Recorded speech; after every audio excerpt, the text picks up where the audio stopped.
너무 지저분하게 됐는데, 톨스토이 1부에 19장에서 24장까지 지금 얘기할게요.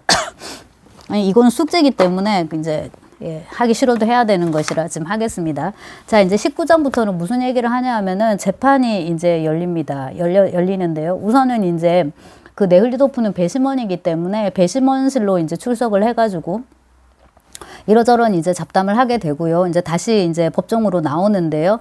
거기에 이제 새로운 증인들이 나옵니다.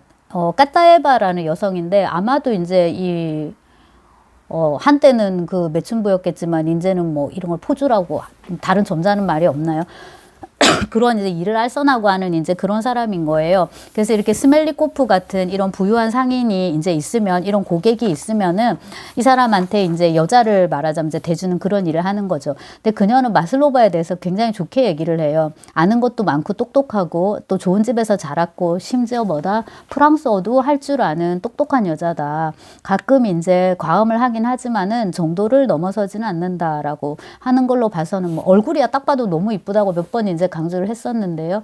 그런 식의 어떤 지적인 허용이 양념처럼 필요한 건 무엇일까? 이것도 되게 재미가 있는 대목인데, 아무튼 이제 이 유곽에서 업소에서 마슬로바는 정말로 에이스구나라는 이제 생각을 하게 되는 거죠. 대부분이 뭐 중졸이나 이런 상황에서 쟤는 고등학교도 나왔어요. 이런 집에 이런 데서 일할 애가 아니에요. 좋은 집안 출신이에요. 쟤는 심지어 서울에서 대학까지 나온 애예요. 피아노도 쳤어요. 뭐 이런 식으로 그 느낌을 이제 주는 이제 인물이고요. 이 경우에 그러고 나서 이제 네흘리도프가 계속 생각하는 거는 마슬로바가 이 대목에서 마슬로바가 살짝 네흘리도프를 알아보는 것 같아요. 근데 처음부터 말을 했지만 이건 전부 다 네흘리도프 입장에서 소술이 되기 때문에 정말로 마슬로바가 그를 알아봤는지 어떻는지는 일단은 이제 물음표를 인해 쳐놓고, 그 다음에 네흘리도프의 서사이기 때문에 계속 이제 자기의 불안, 자기의 수치 이런 것만 이제 생각을 하잖아요. 그래서 여기서 그 네흘리도프가 자기를 생각하는 거는 사냥꾼에게 부상을 당한 새에 자기를 비유해요. 차라리 숨이 끊어져 가고 있는데 어서 빨리 죽게, 나를 좀 쏴줘, 이런 식으로. 근데 가만히 보면은 자기가 지금 딱히 손해볼 일이 없는데 이렇게 비장할 일인가 하는 이제 생각이 들고요. 자, 이제 20장으로 넘어가면은 사건에 대한 심리가 시작이 됩니다. 부검 결과를 갖고 나왔더라고요. 여기 번역본 보시면은 4쪽에 걸쳐서 27항목이고 총 이제 그 여러 가지 사항들이 기록이 돼 있는데요. 증거물도 제시가 됩니다. 다이아몬드 반지, 그러니까 그 스멜리코프 상인이 마슬로바에게 선물했다고 하는, 그 다음에 이제 이쪽에 혐의를 두기로는 뺏은 것처럼 보이는 그 반지도 있고요. 그 다음에 이제 독소를 분석한 시험관도 있고요. 그리고 내장 검사 결과 보고까지 다 있습니다. 그래서 이게 19세기 후반인데, 지금 우리가 보면 19세기 후반은 고리적 아주 옛날 옛적 호랑이 담배 피던 시절이지만 19세기 사람들은 그때가 최첨단 시대였을 거 아니에요.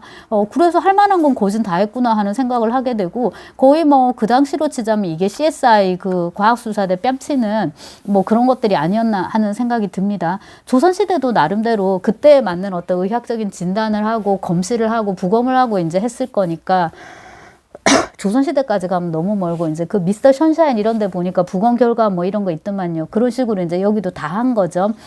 자, 그 다음에 이제 그게 이제 자세하게 얘기가 되는데 조금 요 정도로 요약을 하고, 그 다음에 이제 21장으로 가면은 재판이 진행되는 건 비슷한 것 같아요. 검사가 있고요. 그러면 이제 검사가 이 사람들을 뭐뭐 제목으로 기소한다 이런 게 있을 거 아니에요. 그거를 얘기를 하고, 그 다음 이제 변호사 입장에서는 이 피고들은 뭐뭐 해서 지금 억울하다, 내지는 이 점에서는 죄가 인정이 되지만 이 점은 하지 않았다, 부인한다, 뭐 이런 식으로 갑니다. 여기서 이제 검사 보라고 돼 있는데 편의상 검사라 합시다. 검사 같은 경우에는 이 3명이 전부 다 쓰레기예요. 이 3명이 다 짜고서 이 상인 하나를 잡아 죽이고 이제 금품을 강탈했다, 셋 다 공범이다, 이제 이런 식으로 얘기를 하고요. 그 다음에 이제 변호사는 마슬로바에 대해서 가루약을 주긴 줬는데 그게 수면제인 줄 알았지 사람을 죽이는 약일 줄은 모르고 빨리 잠을 재우려는 그냥 욕심에 그거를 이렇게 술에다 타가지고 먹였을 뿐이다. 그 다음에 다이아몬드 반지도 내가 훔친 것이 아니라 그 사람이 선물로 준 것이다 라고 이제 하고,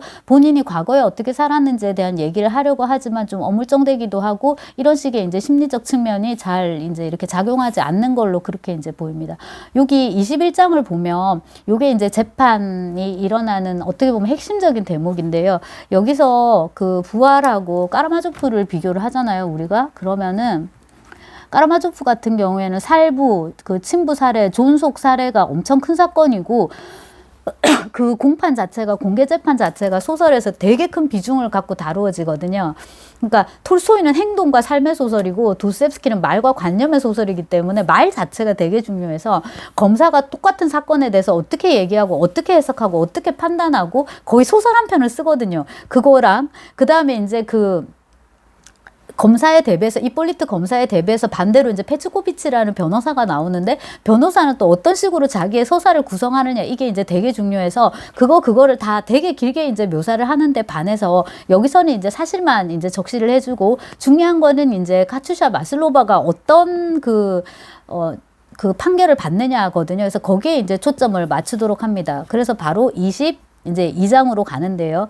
재판장이 이제 재판을 진행을 하는데, 재판을 진행을 하면서도 자기 지금 애인이 기다리고 있기 때문에 이거를 이제 지금 숙제예요. 제가 지금 숙제하는 거하고 똑같아요. 이 숙제를 빨리 끝내고 집에 가고 싶어 하는 이제 이런 거란 말이에요. 근데 이제 딱 마이크를 드니까 또 말이 되게 이제 길어지는 거예요. 이것도 한편으로 너무 이해되고. 그 와중에 이제 배심원인 네흘류도프는 뭐를 하고 있냐면은, 아니 어떻게 이럴 수가, 내가 그렇게 했던 여자를 여기서 만나게 되다니, 막 이런 식으로 갑자기 막 내적인 번민에 시달리고, 그 다음에 정말 이제는 너무나도 때늦은 때 아닌 이 뒤늦은 사랑에 대해서, 무슨 그 이성복 씨인가요? 그거에 대해서 갑자기 막 이렇게 혼자서 막 진짜 저걸로 완전 텐션이 올라가 있는 거예요. 그러면서 이제 그 양심의 가책 이런 걸 이제 계속 그 느끼는데, 여기서도 이제 그 네흘리도프를 묘사하면서 계속 강조되는 게 이 코안경입니다. 저희는 이제 이게 다 있잖아요. 지금 이 안경 다리가 있어갖고 이렇게 걸치지만, 옛날에는 이제 이렇게 하고 줄 같은 걸로 이렇게 하고 했잖아요. 자, 그래서 이 코안경이라고 이제 번역을 했던데, 한 원문을 나중에 찾아보겠습니다. 요거가 이제 네흘류도프의 외모를 설명하는, 묘사하는 아주 중요한 디테일 중에 하나인데, 좋은 의미로 별로 사용되는 것 같지는 않아요. 한편으로는 이제 안경을 쓰지 않으면 조금 안 되는 그런 시력이 나빠질, 좀 노안이 올 정도, 그러니까 시작되는, 혹은 이제 이게 더 멀리 봐야 되는, 그러니까 근시 그 안경이기도 하고 해서, 그런 이제 눈에 약간 문제가 생길 정도의 나이다라는 걸 보여주는 것 같기도 하고요. 그 다음에 이제 그런 기족 지식인인 거잖아요. 그거를 이제 나타내는 디테일이기도 할 거고요. 그럼 이제 더 야단을 많이 맞아야겠죠. 네가 더 많이 가졌는데 왜 너는 이렇게 부도덕하게 살아? 해서 이제 그 굉장히 톨스토이의 남성 주인공에게 잘 맞는 디테일인 것 같습니다. 근데 지금까지 이렇게 안경을 쓴 인물은 도스토이 소설에서 삐에르 말고는 별로 떠오르는 게 없거든요. 그러니까 대부분의 매력적인 남자 주인공들은 안경을 쓰지 않았던 것 같아요. 대부분 다 군인이었고요. 자, 아무튼 이제 23장으로 갑니다. 23장으로 가서 이제 배심원실에서 회의를 하게 되는데, 먼저는 이제 담배부터 이렇게 피우고, 그러면서 이제 서로 의견을 이제 주고받습니다. 진짜 갑론을박이 이제 시작되는 거죠. 그리고 이제 대체로 그 의견은 일치를 해요. 마슬로바가 뭐 딱히 사람을 죽일 의도는 없었던 것 같다. 아마 수면제인 줄 알고 준 게 맞는 것 같다라고 다 의견 일치를 받습니다. 근데 여기서 발생하는 뜬금없는, 정말 어처구니 없는 사건은 뭐냐면은, 합의를 다 그렇게 했으면서 서류에다가 엉뚱한 소리를 쓴 거예요. 그래서 모두들 피로했고 흥분해 있었기 때문에 그 서류에 독약을 주었으나 살해 의도는 없었다라는 단서를 덧붙이는 것에 아무도 관심을 두지 않았다. 이고, 다들 이렇게 복지부동 아무 생각 없이 일을 했다고 해도 네흘류도프는 그러면 안 됐던 것 같은데, 네흘류도프는 또 왜 이렇게 했냐면은 너무 흥분해 있었기 때문에 미처 그 생각을 하지 못했다. 이 책에 이제 146쪽입니다. 그래서 이게 도대체 무슨 소린지 물을 수밖에 없는 그런 상황이고요. 이런 것에 대한 이제 일반론으로 일종의 그 출처를 하나 가져오는데, 그 레퍼런스죠. 하나 가져오는데, 그게 뭐냐면 라블레의, 프랑스와 라블레의 갑방입니다. 제가 줄여서 갑방이라 하는데, 가르강테아와 팡타그리에. 근데 줄임말을 너무 쓰다 보면은 나중에 원래 그 플레임이 뭐였지 하고 까먹게 되는데, 가르강테아와 팡타그리엘에서 이제 그런 얘기가 나오나 봐요. 제가 이 가르강테아와 팡타그리엘을 뭐 내용을 지금 기억하지 못하고요. 또 아주 생각만큼 이게 재미가 없었어요. 그러니까 봤더니 이 라블레의 가르강띠아 팡타그레를 되게 좋아해가지고 진짜 읽고 싶었는데 번역이 돼가지고 대산문화재단에서 읽어보는데 옛날엔 되게 재미가 아마 있었겠죠. 옛날 사람들은. 근데 이제 제가 읽기에는 그렇게까지는 막 희극적이고 이렇지는 않고 그 웃음에 다가가기 위해서 참아야 되는 그 언어 더미가 너무 힘들어가지고 아무튼 이 가르강띠아와 팡타그리엘에 보면은 그런 게 나온답니다. 법률가가 주사위를 던져서 홀이 나오면 원고가 이긴다. 주사를 던졌는데 짝수가 나온다. 그러면 피고가 이긴다. 이 정도로 이제 재판을 부실하게 하는 거를 비판하는 거죠. 이런 것들은 근데 어디나 많아요. 애들 레포트를 막 50개, 100개 받으면은 선생님이 교수가 그걸 일일이 다 안 읽어보고 선풍기 앞으로 이렇게 보내가지고 여기까지 오면 뭐 A, 여기까지 가면 뭐 B, 여기까지 가면 C 이런 얘기는 우리 때도 있었거든요. 그래서 그냥 이제 하는 소리인데 재판에만 있는 게 아니다. 그러니까 인간사 모든 일에 다 있는데 특히 이제 고위 행정으로 갈수록 심하겠죠. 왜냐하면 설거지를 하지 않은 건 그 표가 당장 나는데 예컨대 이제 여기서 이 판결문을 쓰는 거는 대충 써도 전문가가 아니면은 잘 판독하지 못하기 때문에 오히려 위로 올라갈수록 이런 일이 많다는 것이 굉장히 아주 좋지 않고 이게 이제 좋지 않은 아이러니가 되는 거죠. 자, 그래서 라블레의 가르강띠와 팡타그리엘을 가져와서 이제 이야기를 한 다음에 이 소설을 내용을 이제 이렇게 요약을 합니다. 아까 위에서 이제 말했던 것보다도 꼼꼼하게 이제 번호까지 매겨가면서 요약을 하는데 카츄샤가 독살할 의도가 없었다는 것을 다들 확신하면서도 그것을 판결문에 빼버린 이유가 뭐였냐면 첫째,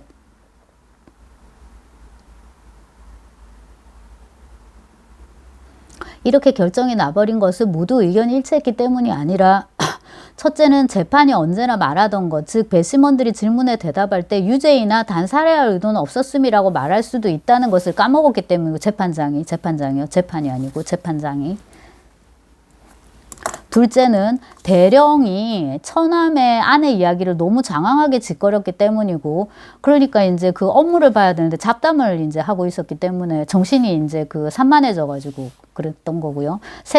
셋째는 네흘류도프가 너무 흥분해 있었기 때문에 살해할 의도가 없었다는 단서가 빠진 것에 미처 생각이 미치지 못했고, 절도할 의도가 없었다는 단서만으로도 기소가 기각될 줄 알았기 때문이다. 이 세 번째 항목에서 네흘류도프가 너무 흥분했기 때문에 이거를 단서가 빠진 걸 알아차리지 못했다는 것도 너무 황당하고요. 그 다음에 이제 두 번째는 절도할 의도가 없었다. 요것만 써도 이게 기소가 기각될 줄 알았다는 것도 너무 웃긴 게 이 사람은 지금 배심원으로 나와 있는 거잖아요. 그래서 중요한 민사든 형사든 중요한 범죄일수록 그 피고의 지금 목숨이 왔다 갔다 하는 그런 상황인데 그런 중책을 말하자면 맡고 있는 사람인데 배심원으로서 이렇게 사소한 것조차도 모르고 있는 거예요. 어떻게 물건을 훔친 죄랑 사람을 죽인 죄가 같을 수가 있어요. 같은 레벨에 도저히 있을 수가 없는 거잖아요. 근데 이 정도 법에 대한 지식도 없는 사람이 배심원으로 지금 나와가지고 있다라는 거. 이거는 이제 그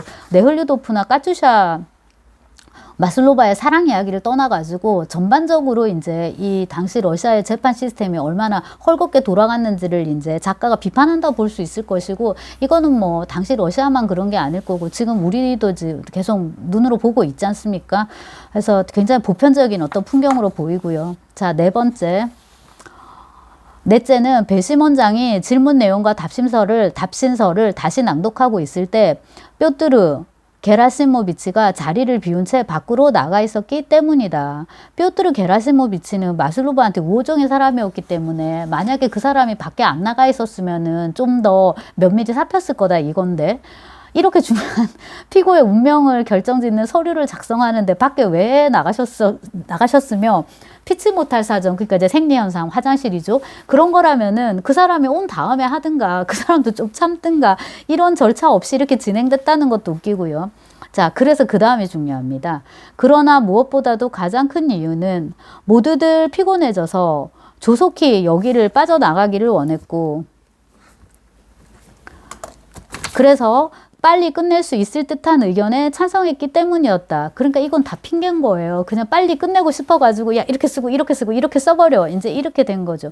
그래서 일이 이제 안 되려고 하니까 단계별로 무슨 별로 이제 이렇게 다 꼬이게 되고요. 그 다음에 이제 일이 여러분 잘 되려고 하면은 여기서도 풀리고 저기서도 풀리고 해서 이제 술술 이렇게 풀리는 것처럼 이건 이제 반대가 되는 거예요. 그래서 서류가 굉장히 웃기게 돼버린 게 그러니까 절도 의도는 없는데 금품을 훔치고 사람을 죽였다. 이게 말이 안 되는 거잖아요. 그러면 금품을 훔친 거는 고의가 아니에요. 근데 사람은 죽인 거는 고의가 돼버렸어요. 그러면 물건을 훔칠 의도도 없는데 사람을 죽인 게 돼버리잖아요. 그럼 이거는 무슨 살인인 거예요? 생계형 살인도 아니고 뭔가 원한에 의한 살인도 아니고 이건 철저하게 미학적인 살인이 되는 거잖아요. 그러니까 금품을 훔치려고 한 게 아니라 그냥 사람을 죽이려고 사람을 죽였다. 이렇게 돼버리는 거잖아요. 논리적으로도 더 말이 안 되는데 이미 서류를 이렇게 딱 고쳐 썼기 때문에 이거를 더 이상 어떻게 바꿔 쓸 수가 없는 거예요. 그래서 지들도 서류를 제출하고 나서 야, 그 죽일 의도가 없었다, 살인할 의도가 없었다는 거를 우리가 안 써버렸다. 야, 그러면 이제 저 여자는 앞으로 최소한 몇 년이다? 8년. 저 여자는 최소한 몇 년이다? 15년은 될 거다. 그냥 뭐 시베리아 가는 거는 너무 당연하다라고 이제 자기들도 생각을 해요. 근데 다른 사람의 운명을 이렇게 망쳐놓고서도 이거 그냥 이제 잡담 수준인 거죠.